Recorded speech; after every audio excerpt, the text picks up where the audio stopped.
বাংলাদেশে এবং বাংলাদেশের বাইরে পৃথিবীর বিভিন্ন প্রান্তে যেখান থেকে চ্যানেল আই দেখছেন আপনাদের সকলকে সাদর আমন্ত্রণ তৃতীয় মাত্রা দেখবার জন্যে। 2017 সাল থেকে রোহিঙ্গাদের নিয়ে বাংলাদেশ এক ধরনের বলা যেতে পারে ভারাক্রান্ত। রোহিঙ্গারা এর আগেও বিভিন্ন দফায় বাংলাদেশে এসছে এবং 17-র পর থেকে কিছুটা উদ্যোগ গ্রহণ করা হলো। যথেষ্ট পরিমাণে বাংলাদেশ থেকে সেই উদ্যোগ ছিল বলে অনেকে মনে করেন না যে রোহিঙ্গাদের ফেরত কীভাবে পাঠানো যেতে পারে এবং এরা বাংলাদেশের জন্য কতটা সংকট তৈরি করছে রাজনৈতিকভাবে, অর্থনৈতিকভাবে, নিরাপত্তার দিক থেকে। এবং বাংলাদেশের যে আন্তর্জাতিক মিত্র যারা আছে, বিশেষ করে বিগত দিনগুলোতে, বিগত বছরগুলোতে সরকারের সঙ্গে যারা ঘনিষ্ঠ মিত্র হিসেবে কাজ করেছেন, তারা কতটা এক্ষেত্রে সহযোগিতা বাংলাদেশকে করেছেন সেটি নিয়ে আমরা যথেষ্ট আলোচনা করেছি। জাতিসংঘ মহাসচিব আন্তোনিও গুতেরেস 4 দিনের সফরে ঢাকায় এবং তার এই সফরের একটি বড় এজেন্ডা হচ্ছে রোহিঙ্গা সমস্যা। তিনি রোহিঙ্গা শিবিরে সফর করেছেন অন্তর্বর্তীকালীন সরকারের প্রধান প্রফেসর মোহাম্মদ ইউনূসের সঙ্গে নিয়ে প্রায় 1 লক্ষ রোহিঙ্গার সঙ্গে ইফতার করেছেন এবং তিনি মনে করেন যে তাদেরকে ফেরত পাঠাবার উদ্যোগ আন্তর্জাতিক কমিউনিটির নেওয়া দরকার। এবং ইতিমধ্যেই আপনারা জানেন যে যুক্তরাষ্ট্রের যে আর্থিক সংকোচের নীতি, তার ফলে এই বাংলাদেশে রোহিঙ্গাদেরও এক ধরনের বিশেষ করে খাদ্যের সংকট, খাদ্য সহায়তা যেটা বা এখানে যে আর্থিক সহায়তা সেটা অনেকখানি কমে এসছে, সেটা নিয়ে উদ্বেগ প্রকাশ করেছেন। মূলত এই বিষয় নিয়ে আমরা কথা বলবার জন্য আমার সঙ্গে স্টুডিওতে রয়েছেন, আমার বায়ে বসা আছেন আন্তর্জাতিক ও নিরাপত্তা বিশ্লেষক অবসরপ্রাপ্ত মেজর জেনারেল মনিরুল ইসলাম আখুন্দ এবং আমার ডানে রয়েছেন প্রাক্তন কূটনীতিক অ্যাম্বাসাডার মোহাম্মদ শফিউল্লাহ। স্বাগত আপনাদের দুজনকে তৃতীয় মাত্রায়। আমি একটু প্রথমেই সূচনায় ছোট্ট করে আপনাদের দুজনের কাছ থেকেই জাতিসংঘ মহাসচিবের এই সফর এবং মূলত এজেন্ডার একটা প্রধান এজেন্ডা ছিল রোহিঙ্গা ইস্যু। তো আপনারা কিভাবে দেখছেন যে এই সফর থেকে অন্তর্বর্তীকালীন সরকারের প্রধানের বক্তব্য, জাতিসংঘ মহাসচিবের বক্তব্য, রোহিঙ্গাদের কাছ থেকে যা বোঝা গেল? জেনারেল আখুন্দ। অনেক ধন্যবাদ। চ্যানেল আই এর দর্শকদের আমার সালাম। এটা অত্যন্ত একটা তাৎপর্যপূর্ণ সফর ছিল। জাতিসংঘের মহাসচিব অত্যন্ত গুরুত্বপূর্ণ একজন ব্যক্তি অ্যান্তোনিও গুতেরেস, উনি 4 দিনের সফরে বাংলাদেশ এসছেন। আমি মনে করি এটা ইন্টারিম গভর্নমেন্টের জন্য একটা সফলতা। অবশ্যই ডক্টর মোহাম্মদ ডক্টর মোহাম্মদ ইউনূসের আন্তর্জাতিকভাবে যে গ্রহণযোগ্যতা সেটাই প্রমাণ করে এই জাতিসংঘের সেক্রেটারি জেনারেল বাংলাদেশের ভিজিটকে নিয়ে। এবং ডেফিনেটলি বাংলাদেশে জাতিসংঘের কেউ আসলে রোহিঙ্গা একটা বড় ইস্যু এবং ওনার বক্তব্য আমরা শুনলাম। 1 লক্ষ রোহিঙ্গাদের সাথে উনি এবং আমাদের প্রধান উপদেষ্টা ইফতার করেছেন এবং 2টা বিষয়ে উনি বলেছেন যে 1 নম্বর হচ্ছে তাদেরকে দেশে ফেরত পাঠাতে হবে এবং মায়ানমারে যখন সিচুয়েশন পজিটিভ হবে তখন তাদেরকে পাঠানো হবে। এই ব্যাপারে আমার অনেক সন্দেহ আছে। অটোমেটিক মায়ানমারে কখনো সিচুয়েশন নর্মাল হবে না রোহিঙ্গাতে ফেরত পাঠানোর জন্য। এই ব্যাপারে পরে আমি বক্তব্য রাখবো। আরেকটা হচ্ছে বলেছেন যে এই বছরগুলোতে বিশেষ করে মার্কিন যুক্তরাষ্ট্র এবং পাশ্চাত্য দেশগুলো তাদের অনুদান অনেকটা কমিয়ে এনেছে। এই বছর নাকি এটা মাত্র 40% অফ লাস্ট ইয়ার হবে। তো এই 10 লক্ষ রোহিঙ্গাদের ভরণ পোষণ এটা অত্যন্ত ব্যয়বহুল একটা ব্যাপার। বাংলাদেশের এরকম অতিরিক্ত খাদ্যশস্য বা ক্ষমতা নাই। তো আন্তর্জাতিক সাহায্য ছাড়া তাদেরকে রাখাটা অত্যন্ত ডিফিকাল্ট বাংলাদেশের জন্য।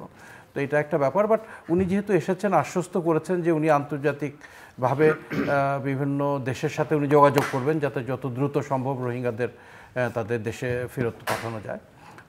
মায়ানমার সরকারকে আসলে মায়ানমার তো ইজ কন্ট্রোল বাই দি তাতমাদাও, তাদের যে সশস্ত্র বাহিনী, সিনিয়র জেনারেল মিং অং লাং 2011 সাল থেকে এই পদে অধিষ্ঠিত আছেন এবং ওনার কথাতেই মায়ানমার চলে। এবং মায়ানমার পার্লামেন্টে আপনারা জানেন যে 25% seat is reserve for arm forces members এবং ওখানে কোনো আইন পরিবর্তন করতে হলে মিনিমাম 75% ভোট লাগে। সুতরাং সশস্ত্র বাহিনীর কথা ছাড়া ওখানে কিছুই হয় না। যতক্ষণ পর্যন্ত সশস্ত্র বাহিনীকে কনভিন্স করা না যাবে ততক্ষণ পর্যন্ত রোহিঙ্গাদের ফেরত যাওয়ার। আমি 2017 সালে আর্ম ফোর্সেস ডিভিশনে ডিজি ইন্টেলিজেন্সের দায়িত্ব পালন করেছি এবং আমি national committee for Rohingya repatriation এই জাতীয় কমিটির আমি সদস্য ছিলাম। 5 বার আমি মায়ানমারের সাথে নেগোসিয়েশনে অংশগ্রহণ করেছি তাদের কাউন্টার পার্টদের সাথে এবং 3 বার ন্যাপিডোতে, 2 বার ঢাকাতে। এবং আমার সেই অভিজ্ঞতার আলোকে যেটা বুঝেছি, they are not ready to take the Rohingyas back. Something has to be done to force them to take them back. এবং এই যে ব্লক দেওয়া, আন্তর্জাতিক নিন্দা, এগুলো ইট ডাজন্ট রিয়েলি ম্যাটার। অনেক অনেক বছর মায়ানমার আইসোলেশনে ছিল, ইট ডাজন্ট রিয়েলি ম্যাটার। আমি মায়ানমারে গিয়ে দেখেছি anything beautiful, anything gorgeous, it is owned by arm forces senior officers. So তাদের দেশ ছেলেমেয়েরা বিদেশে লেখাপড়া করে। একমাত্র চায়না ছাড়া আমি মনে করি কেউ মায়ানমারকে বাধ্য করতে পারবে না এই বা রোহিঙ্গাদের ফেরত নেওয়ার ব্যাপারে। চায়নার সাথে তাদের অনেক দিনের সম্পর্ক, আমি সময় পেলে এটা আমি বলবো। এবং একটা প্রশ্ন এখন তারা বলে যে আসলে রোহিঙ্গারা বাংলাদেশি নাকি রোহিঙ্গারা অ্যাকচুয়ালি মায়ানমার সিটিজেন। এটার ইতিহাস নিয়ে আমি কিন্তু একটা কথা বলতে পারি। আচ্ছা, এটা খুবই জানা প্রয়োজন, আমাদের বাংলাদেশিদেরও জানা প্রয়োজন। শতাব্দী শতাব্দী ধরে এই ইন্ডো আরিয়ান যে একটা রেস রোহিঙ্গা, তারা মায়ানমারে বসবাস করে আসছে, রাখাইন রাজ্যে। সপ্তম অষ্টম শতাব্দীতে আরব মার্চেন্টরা আসতো এদিকে ব্যবসা করতে, তাদের নৌকাডুবির কারণে অনেক আরব মার্চেন্টরা লোকাল মায়ানমার মহিলাদের বিয়ে করেছে, তাদের সন্তানরা রয়ে গেছে। ওখান থেকেই কিন্তু অ্যাকচুয়ালি রোহিঙ্গাদের বসতি শুরু মায়ানমার। 1413 সালে রাখাইন রাজ্যের সম্রাট নারে মেঘলা নামে একজন সম্রাট, উনি পরাজিত হয়েছিলেন এবং বাংলার সুলতানের কাছ থেকে 20,000 মুসলমান সৈনিক নিয়ে উনি আবার ওনার রাজ্য পুনরুদ্ধার করে 1430 সালে। এবং তারপর থেকে 20,000 মুসলমান সৈনিকরা কিন্তু মায়ানমারে রয়ে যায়, তারাও রোহিঙ্গাদের একটা অংশ। এবং 1600 এবং সপ্তদশ শতাব্দীতে পর্তুগিজ এবং ডাচরা তারা হাজার হাজার লক্ষ লক্ষ মুসলমান কৃতদাস বিক্রি করেছে রাখাইন রাজ্যে। ওটা তখন একটা প্রভাবশালী একটা বিত্তমান রাজ্য ছিল।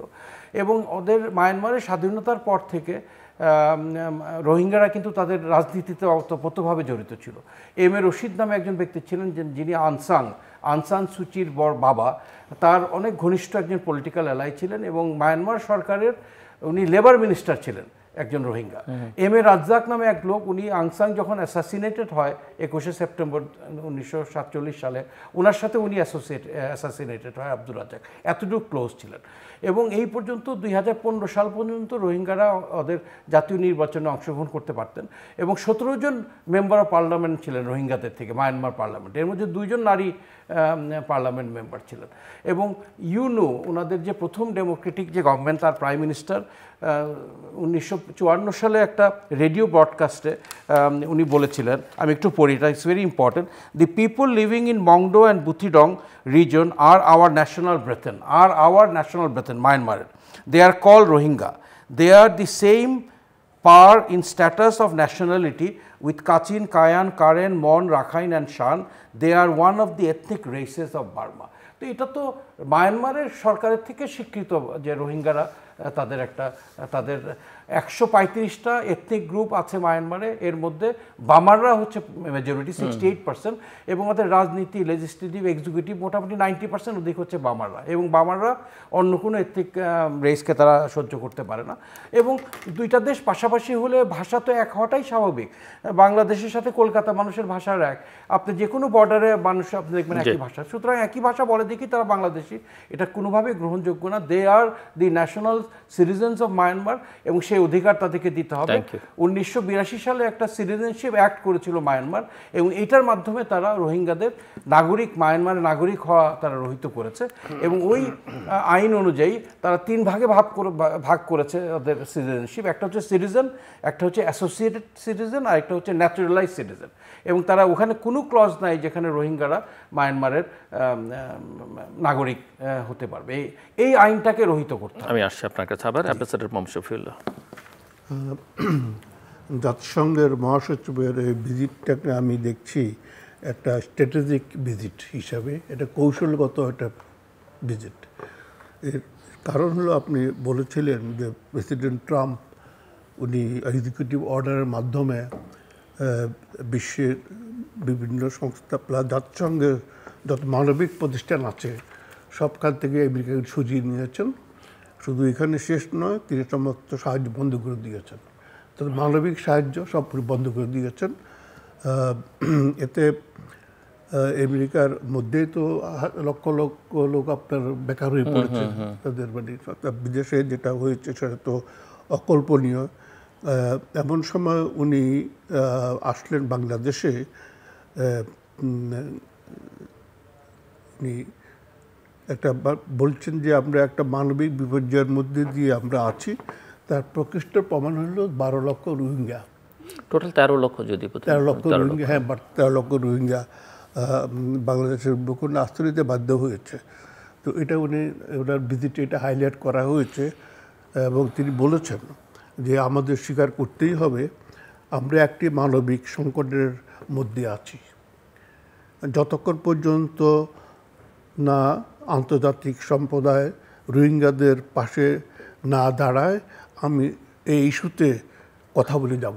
মানে এটা স্ট্রং একটা মেসেজ উনি আমেরিকাকে এবং বিশ্বকে উনি দিয়েছেন, বিশেষ করে ওয়েস্টার্ন কান্ট্রিগুলো, যারা ডোনার কান্ট্রিগুলো দিয়েছেন যে আমি কথা বলে যাব যতক্ষণ পর্যন্ত না তোমরা এর পাশে না দাঁড়াও। আর আমেরিকার সম্বন্ধে বলছে যে এটার মানবিক সংকট তৈরি হয়ে যাবে আমেরিকার নিজের জন্য এবং জন্য। এই প্রসঙ্গে তিনি আরও বলছেন যে মিয়ানমারের স্থিতিশীলতা না আসা পর্যন্ত বাংলাদেশে রোহিঙ্গাদের সুরক্ষা নিশ্চিত করতে হবে এবং এই স্টেজে এসে মানবিক সহায়তা বন্ধ করা দেওয়া একটা মানবিক বিপর্যয় সমতুল্য। সুতরাং ওনার এই ভিজিটে উনি এটা হাইলাইট করেছেন, কারণ এমন সময় উনি আসছেন জাস্ট যখন আমেরিকান এইড বন্ধ হয়ে গেছে, যেখানে $12 একজন রোহিঙ্গার জন্য খরচ হওয়ার ছিল এতদিন, সেখানে $6 খরচ হবে। তার মানে তাকে একবেলা খেয়ে থাকতে হবে। এটা মানবিক বিপর্যয় আর কি হতে পারে সে। এবং যতদিন পর্যন্ত না মিয়ানমারের অবস্থা স্থিতিশীল হবে ততদিন বাংলাদেশে তাদের থাকার ব্যবস্থা করতে হবে। এটা যদি বিপুল অর্থ, সেটা আজকে এটা বিরাট একটা অংশ আসছে আমেরিকা থেকে।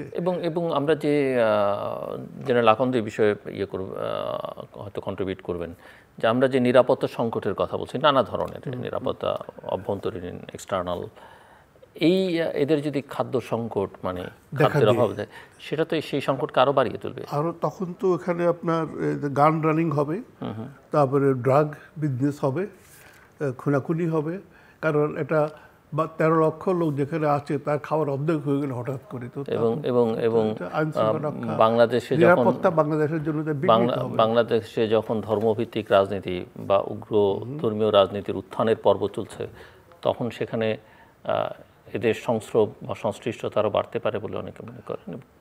দেখুন, মানুষের যখন খালি পেট থাকে তখন সে তো যে কোনো দিকে চলে যাবে, যে কোনো দিকে যেতে পারে, তাকে তো কন্ট্রোল করা সম্ভব নয়। আর 13 লক্ষ লোক আপনি কন্ট্রোল করবেন কী করে, যার একবেলা এবং সংখ্যাটা নিয়মিত বাড়ছে, এবং যার একবেলা খাওয়ার সংস্থান নাই, তো তাকে আপনি যে কোনো আইডিওলজি বলেন না কেন, সব তার জন্য সমান। He wants food, he wants security. সে দেশে ফিরে যেতে চায়, না দেওয়া পর্যন্ত তাকে তো নিরাপত্তা এবং খাবার দিতেই হবে। সুতরাং এখানে আইডিওলজির চেয়ে বড় হবে তার জন্য তার দৈনন্দিন জীবনযাপন, তার মানে দৈনন্দিন তার খাওয়া পড়ার ব্যবস্থা করতে হবে, চিকিৎসার ব্যবস্থা করতে হবে, লেখাপড়ার ব্যবস্থা করতে হবে। আমি জাস্ট একজন ডিপ্লোম্যাট হিসেবে আপনার কাছ থেকে জানতে চাই যে আপনি কি মনে করেন যে বাংলাদেশ আসলে এই বিষয়ে যথেষ্ট কূটনৈতিক তৎপরতা চালিয়েছে এই সমস্যার সমাধানের জন্য? এখানে যদি কথা বলতে হয় তাহলে আমাকে বলতে হবে যে বাংলাদেশের পররাষ্ট্রনীতি ছিল ব্যক্তি বিশেষের জন্য। আমরা এটা বলি পার্সোনালাইজড ডিপ্লোমেসি, যে ডিপ্লোমেসি করলে আমি ক্ষমতা থাকতে পারবো, রাইট ও রং যে কোনো হোক, এবং আমি ক্ষমতায় কন্টিনিউ করতে পারবো। সেই ফরেন পলিসি বাংলাদেশে বিগত বছর যুগের পর যুগে চলে আসছে, ব্যক্তিকেন্দ্রিক পররাষ্ট্র মন্ত্রণালয়।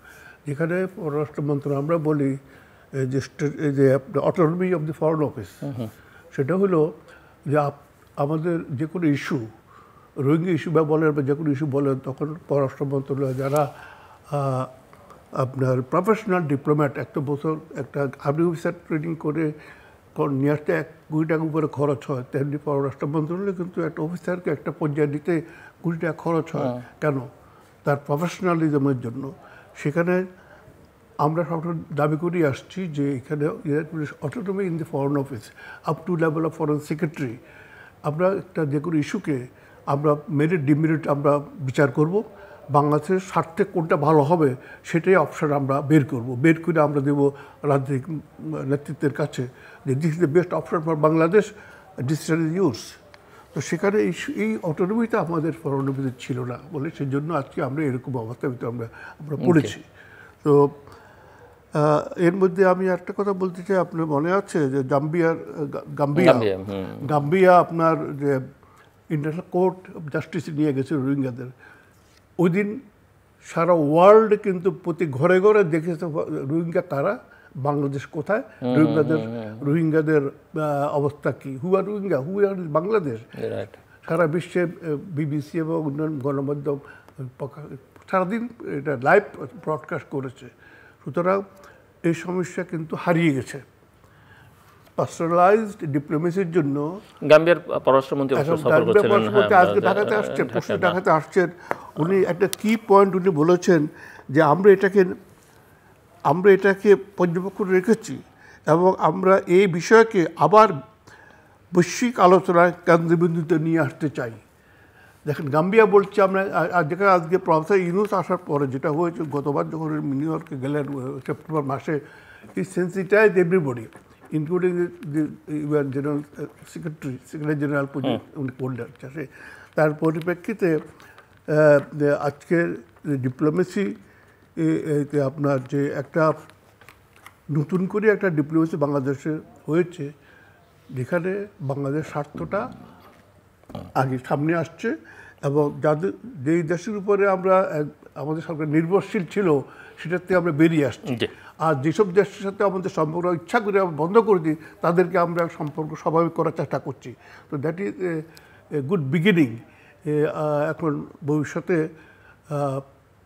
একটা ইলেকশন হবে, এরপর যারা আসবে তারা কোন পথে সেটা আমি জানি না। তো this is the correct way যে ডিপ্লোমেসিতে ব্যক্তিগত ডিপ্লোমেসি মানে স্বার্থের ডিপ্লোমেসি না করে দেশের স্বার্থে করতে হবে। কারণ এই রোহিঙ্গার কথা বলছেন, রোহিঙ্গা যখন ঢুকে কোনো টোকেন রেজিস্ট্যান্স দেওয়া হয় নাই।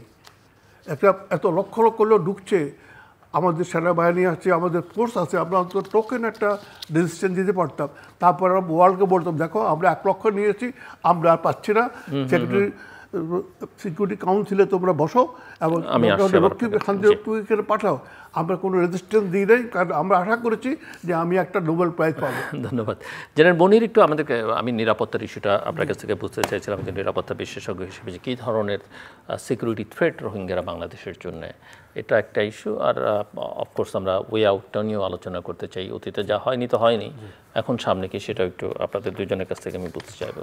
আমি তো মনে করি this is a serious threat to the internal security of Bangladesh. Not only to Bangladesh, it's a serious threat to the security of the region and also a global threat. এবং এই রোহিঙ্গারা কিন্তু শুধু 2017-18 সালে আসেনি, এর আগে আপনি যেটা বলেছেন আরও 5 বার এসেছে। 50 সাল থেকে 61 সাল, 77, 78, 91, 93, 2012, 16 and finally 17, 18 আসছে। এটা একটা বড় threat because this is a breeding ground for terrorism. Because এতগুলো সুস্থ সবল ইয়াং ব্লাড আইডল বসে আছে কোনো কাজ ছাড়া, খাবার পাচ্ছে, খাচ্ছে, থাকছে, ঘুমাচ্ছে। So after the defeat of IS, I think the global terrorist organizations are looking for breeding grounds where they can recruit new terrorists, and Rohingya camp is the best place for that. এবং এটা হচ্ছে না আমি বলতে পারবো না, এবং এটা ছড়িয়ে যাবে এই রিজনে, ছড়িয়ে যাবে globally. So radicalisation is a big threat. Trans border crime, ভাই যেটা বললেন, ড্রাগস, ইয়াবা, মেটাফেটামিন, এটা মায়ানমারে প্রডিউস হয় এবং এটা পকেটে করে এক পকেট নিয়ে আসতে পারে, এবং এটার মাধ্যমে আমাদের ইয়াবার প্রসারটা বাংলাদেশে ঘটেছে তারা আসার পরে। হিউম্যান ট্রাফিকিং বেড়ে যাবে, আর্মস ট্রাফিকিং বেড়ে যাবে, ইটস এ বিগ থ্রেট। এবং আমি যখন ডিজি ইন্টেলিজেন্স ছিলাম, আমি একবার একটা এক্সারসাইজ করেছিলাম যে একজন রোহিঙ্গা কত সহজে বাংলাদেশের যে কোনো জায়গায় ছড়িয়ে যেতে পারে। এবং তখন পুলিশ বলছিল যে আমাদের রোহিঙ্গা ক্যাম্প থেকে চট্টগ্রাম পর্যন্ত 19টা চেক পয়েন্ট আছে এবং রোহিঙ্গারা কোনোভাবেই বের হতে পারবে না। আমি 2টা পরিবার, একটা পরিবারকে একটা সাদা মাইক্রোবাসে তুললাম টেকনাফ থেকে, এবং একটা পরিবারকে একটা সিভিল বাসে তুললাম। আমি পিছিয়ে পিছিয়ে ফলো করলাম জাস্ট টু সি তারা কত দূর আসতে পারে। এবং আপনি বিশ্বাস করবেন না, প্রায় তারা চিটাঙে পৌঁছে গেছে, কোথাও তারা আটকে জানে। পরে আমি নামিয়ে আবার তাদেরকে ফেরত নিয়ে আসলাম। এর মধ্যে ইতিমধ্যে আই এম শিওর হাজার হাজার রোহিঙ্গারা বাংলাদেশে বিভিন্ন জায়গায় ছড়িয়ে পড়েছে এবং এই অসৎ পাসপোর্ট অফিসারদের মাধ্যমে তারা দেশি পাসপোর্ট গ্রহণ করেছে, বাংলাদেশি পাসপোর্ট, এবং এই পাসপোর্ট নিয়ে তারা বিভিন্ন পৃথিবীর বিভিন্ন দেশে গিয়ে ওখানে ক্রাইম করছে এবং দোষটা হচ্ছে বাংলাদেশের। So it is a big threat to the security of Bangladesh, internal security, এনভায়রনমেন্টের জন্য একটা বিরাট থ্রেট। আমি জানি না আপনারা রোহিঙ্গা ক্যাম্পে গিয়েছিলেন, কি অমানবিক একটা পরিবেশ ওখানে। আমরা তখন হিসাব করেছিলাম প্রতিদিন 2টা ফুটবল মাঠ পরিমাণ গাছ কাটা হচ্ছে জাস্ট তাদের রান্না করার জন্য। পরে আমরা কুকিং ফুয়েল দেওয়ার ব্যবস্থা করলাম। অনেকে এসেছে HIV পজিটিভ নিয়ে, নানা রকমের চর্মরোগ নিয়ে। স্বাস্থ্যগত থ্রেট এটা বাংলাদেশের জন্য, it's a big threat two Bangladesh. Livelihood threat, এই 11-12 লক্ষ মানুষ তারা কি করবে? এমনি বাংলাদেশিদের কাজের অভাব, তারা ইট will B A big threat to the livelihood of even the Bangladesh. Food security তো আছে, আপনি খাবার একটা জিনিস 4-5 দিন তো না খেয়ে থাকতে পারবেন না। তো যখন দেখা যাবে 100% থেকে 40% চলে আসছে, তখন ইট will B A big threat.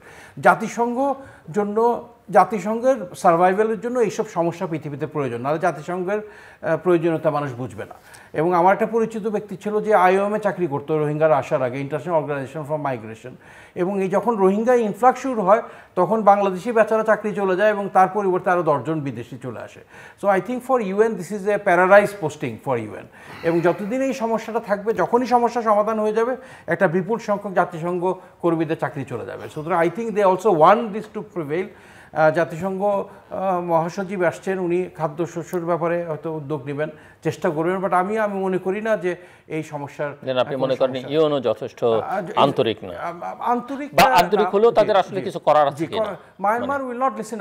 আমি যেটা বলেছিলাম, চীন ছাড়া কেউ তাদের কথা শুনবেন, বিকজ আন্তর্জাতিক মহল, মার্কিন যুক্তরাষ্ট্র বলেন, চায়না বলেন, রাশিয়া বলেন, তাদের কিন্তু মায়ানমারে বেশি ইন্টারেস্ট বাংলাদেশের তুলনায়।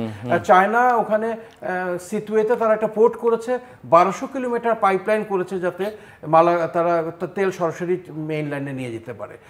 চায়না কালাদান প্রজেক্ট, তারা চাচ্ছে মায়ানমারের মধ্য দিয়ে কালাদান রিভার দিয়ে তারা 7 সিস্টার্স একটা রুট করবে, যেটা 550 কিলোমিটার কম হবে ওই চিকেন নেক দিয়ে ঘুরে যাওয়ার জন্য।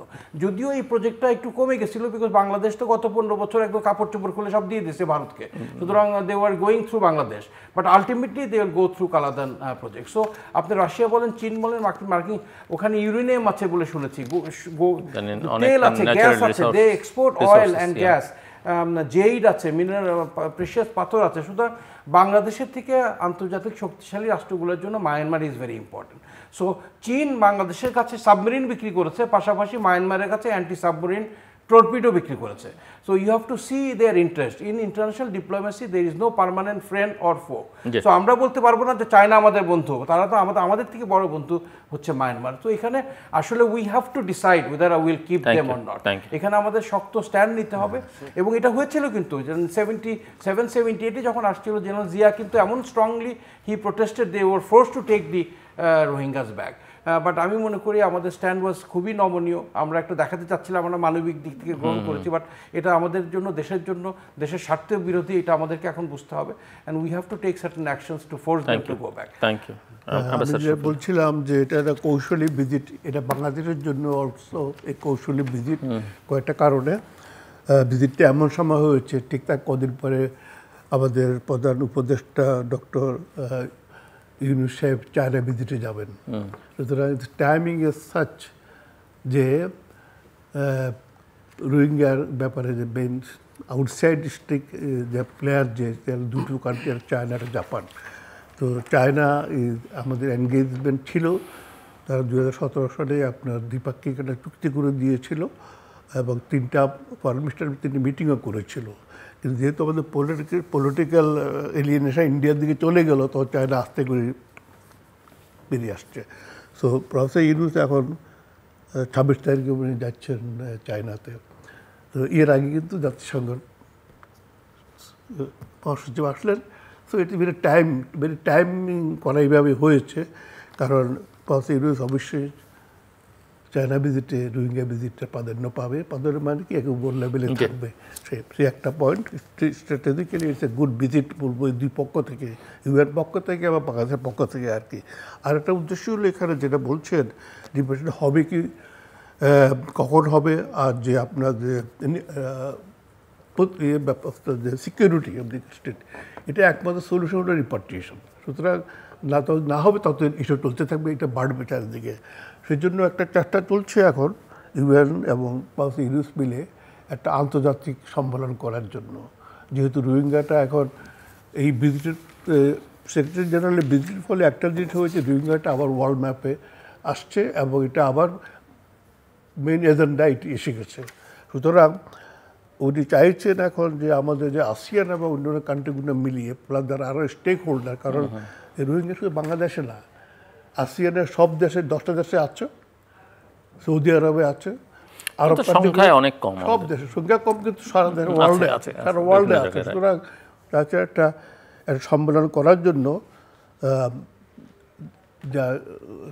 এটাকে সামনে নিয়ে এসে একটা সম্মেলন করে মিয়ানমারকে যেটা তাকে কীভাবে সাহায্য করা যায় মিয়ানমার অভ্যন্তরীণ ব্যাপারে এই সম্মেলনের মাধ্যমে, স্টেবিলিটি ইন মিয়ানমার স্টেবিলিটি না হওয়া পর্যন্ত রোহিঙ্গা যেতে পারবে না।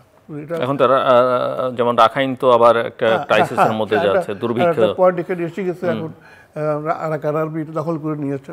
সুতরাং একটা আঞ্চলিক একটা ইন্টারন্যাশনাল কনফারেন্স করার জন্য ইউনুস প্রস্তাব দিয়েছেন, এটা সম্মত হয়েছেন আপনার সেক্রেটারি জেনারেল। এখন এটাকে ওয়ার্কআউট করার মনে হয় এই বছর শেষের দিকে বা মাঝামাঝি সময় সম্মেলন হতে পারে। প্রথম কথা ছিল কাতারে হবে, এখন চেষ্টা তো ঢাকা করার জন্য, কারণ ঢাকায় যদি সম্মেলনটা হয় তাহলে রোহিঙ্গা ক্যাম্পে যেতে পারবে, যারা আসবেন এখানে তারা দেখবেন সরজমিনে যে রোহিঙ্গার কী অবস্থার মধ্যে আছে। তো আন্তর্জাতিক এই যে সম্মেলনটা আমাদের জন্য খুবই প্রয়োজন এবং জাতিসংঘ এখন এটাই করবেন বলে আমি ধারণা করি। এবং চায়নার সাহায্য চাইবেন অবভিয়াসলি ইউনুস সাহেব। সো আমি বলবো যে স্ট্র্যাটেজিক্যালি এই ভিজিটটা গুরুত্বপূর্ণ for Bangladesh and for United Nations. এখন দেখা যাক উনি যাওয়ার পরে কি দাঁড়ায়, কি কতখানি অগ্রগতি হয়। মেজর জেনারেল মনিরুল ইসলাম, এখন আমরা একেবারে শেষ পর্যায়ে আসলে ফাইনাল রাউন্ড, সো বা সমাধানের পথ ইতিমধ্যে আপনারা দুজন খানিকটা ইঙ্গিত করেছেন, বাট ক্লোজিং রিমার্কস হিসেবে যে প্লিজ। রোহিঙ্গারা সহজে যেতে চাইবে না। I have talk to Rohingya, যারা বলেছে যে আমি তৃতীয়বার বা চতুর্থবার আসলাম বাংলাদেশে, প্রতিবার আমাকে ফেরত পাঠানো হয়, আমার আরও কিছু ফ্যামিলি মেম্বার মারা যায়, তারপরে আমরা আসি। তো এইবার পর্যন্ত আপনারা যতক্ষণ পর্যন্ত আপনি নিশ্চিত করতে পারবেন যে আমরা আমাদের অধিকার সহ আমরা ফেরত যেতে পারবো, ততক্ষণ পর্যন্ত আমরা যাব না। তো আমি মনে করি নাম্বার ওয়ান, এই যে জাতিসংঘ United Nations Human Rights Commission বলেছিল 17 সালে যেটা হয়েছিল, a textbook example of ethnic cleansing. সুতরাং ইউএন থেকে একটা ফ্যাক্ট ফাইন্ডিং মিশন পাঠাতে হবে মায়ানমারে to actually bring out the truth, what happen, what atrocities Myanmar Tatmadaw has conducted. Second হচ্ছে তাদেরকে পাঠানোর আগে ওখানে একটা ইউএনের সুপারভিশনে একটা সেফ জোন দরকার, বিকজ রোহিঙ্গারা এভাবে মায়ানমার সশস্ত্র বাহিনীর অধীনে তারা কখনো এটা যাবে না। কোফি আনান একটা কমিশন করেছিলেন এবং 24শে অগাস্ট সেপ্টেম্বর 2017 সালে এটা প্রকাশিত হয় এবং এই কমিশনের 9 জন মেম্বারের মধ্যে 6 জন ছিল মায়ানমারের নাগরিক, 3 জন ছিল কোফি আনান সহ। এবং এই কমিশনের রিপোর্টটা was very positive for the Rohingyas. এবং তারা কি নাটক করলো, যেদিন কোফি আনান রিপোর্টটা পাবলিশ হলো তার পরের দিন মায়ানমার বলল যে আরসা অ্যাটাক করেছে এবং তারা তাদের বিরুদ্ধে এই অপারেশনটা নিল, সশস্ত্র বাহিনীরা একেবারে ফিকটিসে। কোফি আনান কমিশনের রিপোর্টটা বাস্তবায়ন করতে হবে, দিস ইজ ভেরি গুড। ওদেরকে we have to ensure sustainable return of the Rohingyas. এই জন্য সিটিজেনশিপ অ্যাক্ট 1982 এটা রহিত করতে হবে, অথবা it has to B amended. তাদেরকে ফ্রিডম অফ মুভমেন্ট দিতে হবে। আমি মায়ানমারে আমাদের রাখাইন স্টেটে নিয়ে গিয়েছিলাম, ওখানে রোহিঙ্গাদের প্রত্যেকটা পাড়াতে ওয়্যার ফেন্সিং করা। একজন নাগরিক রোহিঙ্গা পরবর্তী গ্রামে বিয়ে করে তার ওয়াইফের সাথে দেখা করতে হলে তাকে পারমিশন নিয়ে যেতে হয়, একটা সন্তান হলে চাঁদা দিতে হয়, একটা গরুর বাচ্চা হলে তাকে চাঁদা দিতে হয়। দুর্বিষহ, they don't have access to education, they don't have access to business, they have access to nothing. তো তাদের they have to be given access to livelihood, access to freedom of movement, access to education, এবং আমাদেরকে তাদের নিরাপত্তা নিশ্চিত করতে হবে। এবং কখনো মায়ানমারের অধীনে রোহিঙ্গারা ফেরত যাবে না, আমাদেরকে নিশ্চিত করতে হবে যাতে ইউএন একটা সেফ জোন ক্রিয়েট করে এবং এনশিওর করে যে এই সেফ জোনের মধ্যে তারা নিরাপদে থাকে।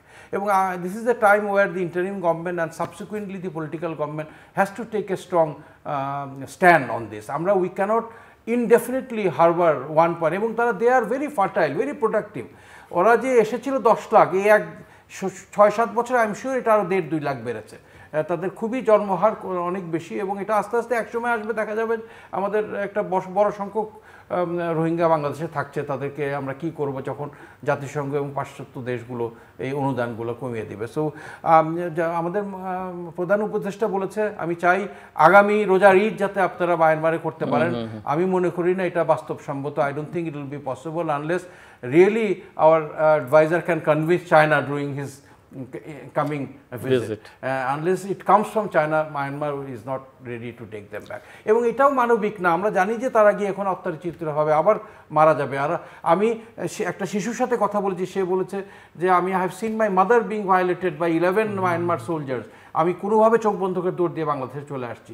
একটা মার সাথে কথা হয়েছে, সে বলেছে আমার 7 মাসের শিশু যখন গোলাগুলি শুনলাম আমি আমার বাচ্চাটাকে একটা গামছা দিয়ে গাছে বেঁধে আমি দৌড় দিয়ে বাংলাদেশে চলে আসছি, আমি জানি না আমার বাচ্চাটা বেঁচে আছে কিনা। So the agony, the atrocity that they have seen, it will be very difficult to force them back unless আমরা যদি নিশ্চিতভাবে বলতে পারি যে তোমরা এখন নাগরিক হবা, তোমরা নাগরিকের হওয়ার যত রকমের শর্ত সব তুমি পাবা, সকল অধিকার পাবা এবং তুমি নিরাপদে থাকবে। এটা নিশ্চিত না করা পর্যন্ত কিন্তু তারা কোনোভাবেই মায়ানমারে ফেরত যাবে না, আমি বিশ্বাস করি। অ্যাম্বাসেডর শফিউল, হ্যাঁ, না এখন তো আমাদের কনক্লুশন একটাই যে প্রফেসর ইউনূসের চায়না ভিজিটের আউটকামটা কী হয়, আর জাতিসংঘ মহাসচিবের ভিজিটের পরিপ্রেক্ষিতে ইন্টারন্যাশনাল কনফারেন্স হবে কি না এবং তার মিয়ানমারের স্টেবিলিটি আনতে পারবে কি না এবং আরাকান আর্মির সাথে ইকুয়েশনটা কী হবে, সব মিলিয়ে এগুলো দেখার বিষয় আছে। কারণ যিনি যে বললেন এটা চলছেই এবং চলবেই যে পর্যন্ত না আপনার মিয়ানমারে আপনার যে স্টেবিলিটি না আসলে তখন হয়তো এটা একটা এটা সুরাহার দিকে যাবে। সুতরাং এখানে big player both China and Myanmar itself, জাতিসংঘ এবং আসিয়ান কান্ট্রি। বাংলাদেশ তো আমরা আছি, আমাদের তো এখন এদেরকে যেহেতু আমাদের একটা অঞ্চল দখল করে আছে, আমার তো ভবিষ্যতে মনে হয় সলভ না হলে যেটা আজকে আমরা মিডল ইস্টে আমরা দেখছি, ফিলিস্তিনিয়ান রিফিউজি লাস্ট 75 ইয়ার্স তারা কিন্তু বিভিন্ন দেশে ছড়িয়ে আছে। সেখানে আপনি গাজা দেখেন, বৈরুত দেখেন কী অবস্থা হয়েছে। সুতরাং একটা দেশে তো দীর্ঘদিন যদি রিফিউজি থাকে তার অবস্থাটা মিডল ইস্ট এই সবচেয়ে বড় প্রমাণ যে কীভাবে একটা ইসরায়েল এবং পার্শ্ববর্তী দেশগুলা আরব ধ্বংস হয়ে গেছে এখন। তো বাংলাদেশের জন্য এটা একটা ভয়াবহ চিত্র সামনে আমাদের আছে। যেহেতু মিডল ইস্ট নিয়ে আমি দীর্ঘদিন আমি কাজ করেছি, আমি অনেকগুলো পোস্টিং মিডল ইস্টে করেছি, আমি ফিলিস্তিনে রাষ্ট্রদূত আমি ছিলাম। সুতরাং আমার ওই ভয়টা আমার মনে কাজ করে যে আমরা যদি এটাকে অনেক দীর্ঘায়িত হয়ে যায় তাহলে মধ্যপ্রাচ্যের যে দীর্ঘায়িত হওয়ার বাকি আছে কিছু, ওখানে তো ওই অবস্থা হয়তো আমাদের পুরোনোদের কথা বাদ দিলে আমাদের অবস্থাটা কী হবে, ছোটো একটা আপনার দেশটা একটা আইল্যান্ড কিন্তু আমরা অলরেডি দিয়ে দিয়েছি, যে বাসান চর, এইখানতে যারা গেছে তারা কি সুযোগ সুবিধা পাচ্ছে, তারা কি কখনো আবার মিয়ানমার ফেরত যাবে? তো এগুলো আমি জানি না, এই যে পলিসিগুলো সরকার তখন নিয়েছে যে একটা আইল্যান্ড তাদেরকে দিয়ে দেওয়া হয়েছে। সুতরাং এই আইল্যান্ড আমরা এই আইল্যান্ডের থেকে ওদেরকে আবার তার সুযোগ সুবিধা পাচ্ছে, তারা আবার কেউ ফেরত যাবে? যাই হোক, এখন আমাদের অপটিমিজম হতে হবে যে দুটোর উপরে যেটা বললাম আউটকামটা আমরা দেখি দুটো ভিজিটের কী হয় তার উপরে বলা যাবে। তবে ওই আশঙ্কা থেকে যাচ্ছে যে আমরা মধ্যপ্রাচ্যের মতো যেন না হয়ে যাই, এখানে ভয় থাকে। অনেক ধন্যবাদ অ্যাম্বাসেডর মোহাম্মদ শফিউল এবং মেজর জেনারেল মনিরুল ইসলাম আখুন। দর্শক, কথা হচ্ছিল রোহিঙ্গা সংকট নিয়ে। জাতিসংঘ মহাসচিব বাংলাদেশ সফরে রয়েছেন এবং এই সফরে রোহিঙ্গা বিষয়টি অত্যন্ত গুরুত্ব পেয়েছে। কিন্তু মূল বিষয় যেটি আমার অতিথিরা বলবার চেষ্টা করেছেন, প্রথম কথা যে এই বিতর্কের কোনো সুযোগ নেই যে রোহিঙ্গারা বাংলাদেশে না মিয়ানমারের। এটা আমার একজন অতিথি অত্যন্ত পরিষ্কার করেছেন যে বাংলাদেশের সঙ্গে আসলে তাদের কোনো সম্পর্ক নেই। দ্বিতীয় ইস্যু হচ্ছে যে আমরা কি এর জন্য যথেষ্ট তৎপর ছিলাম কিনা এই ইস্যু সমাধানের জন্য। উত্তরটা আরেক দিক থেকে এসেছে টেবিলের, যে না, আমরা আসলে যথেষ্ট পরিমাণে তৎপর ছিলাম না। সমাধানের উপায় ওনারা মনে করছেন যে এটাকে আন্তর্জাতিক আলোচনার কেন্দ্রবিন্দুতে পরিণত করতে হবে, যেটা মিয়ানমার বাংলাদেশ করতে পারেনি এবং এটি নিয়ে একটা আন্তর্জাতিক সম্মেলন আয়োজনের কথা হচ্ছে, সেটা করতে পারলে ভালো হয়। গাম্বিয়া যে ভূমিকা রেখে এই বিষয়টিকে আন্তর্জাতিক নজরে এনেছে, সেই রকম আরও অনেক কাজ করার দরকার বাংলাদেশের দিক থেকে। না হলে ভবিষ্যতে বাংলাদেশের নানা রকমের নিরাপত্তা সংকট তৈরি হবে এবং বাংলাদেশের অর্থনৈতিক যে অবস্থা, তাতে করে এটি আসলেই বাংলাদেশের জন্য একটা বড় বোঝা। মূল কথা হচ্ছে তাদেরকে ফেরত পাঠাতে হবে। ওনারা দুজনই একমত এই জায়গায় যে চীনের সহযোগিতা এক্ষেত্রে সবচেয়ে বেশি দরকার। অন্তর্বর্তীকালীন সরকার প্রধান প্রফেসর মাহমুদ ইউনূস চীন সফরে যাচ্ছেন এবং জাতিসংঘ মহাসচিবের সফরের পরপরই যেহেতু তিনি চীন সফরে যাচ্ছেন, ওনারা প্রত্যাশা করছেন যে এখান থেকে হয়তো কিছু যদি তিনি বের করে আনতে পারেন, বিশেষ করে প্রফেসর মাহমুদ ইউনূস তার ব্যক্তিগত ক্যারিশমাকে কাজে লাগিয়ে, সেটাই আপাতত একটা সমস্যা সমাধানের পথ হতে পারে। আমাদের সঙ্গে থাকবার জন্য অসংখ্য ধন্যবাদ। আপনাদের সবার জন্য শুভকামনা।